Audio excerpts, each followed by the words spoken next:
Blackstone Audio presents We Bought a Zoo by Benjamin Mee. Prologue.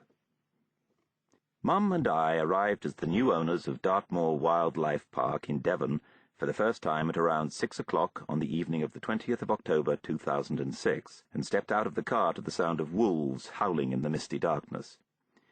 My brother Duncan had turned on every light in the house to welcome us, and each window beamed the message into the fog as he emerged from the front door to give me a bone-crushing bear hug.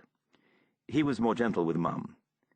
We had been delayed for an extra day in Leicester with the lawyers, as some last-minute paperwork failed to arrive in time and had to be sent up the M1 on a motorbike. Duncan had masterminded the movement of all Mum's furniture from Surrey in 3 vans, with 8 men who had another job to go to the next day. The delay had meant a fraught standoff in the entryway to the park, with the previous owner's lawyer eventually conceding that Duncan could unload the vans, but only into 2 rooms, one of them the fetid front kitchen, until the paperwork was completed. So the 3 of us picked our way in wonderment between teetering towers of boxes and into the flag-stoned kitchen, which was relatively uncluttered, and we thought could make a good centre of operations. A huge old trestle table I had been hoarding in my parents' garage for 20 years finally came into its own, and was erected in a room suited to its size. It's still there as our dining room table, but on this first night its symbolic value was immense.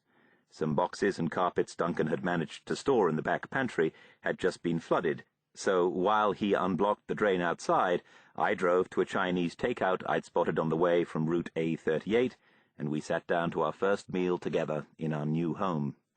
Our spirits were slightly shaky but elated, and we laughed a lot in this cold, dark, chaotic house on that first night, and took inordinate comfort from the fact that at least we lived near a good Chinese place. That night, with Mum safely in bed, Duncan and I stepped out into the misty park to try to get a grip on what we'd done. Everywhere the flashlight shone, eyes of different sizes blinked back at us, and without a clear idea of the layout of the park at this stage, the mystery of exactly what animals lurked behind them added greatly to the atmosphere. We knew where the tigers were, however, and made our way over to one of the enclosures that had been earmarked for replacement posts to get a close look at what sort of deterioration we were up against.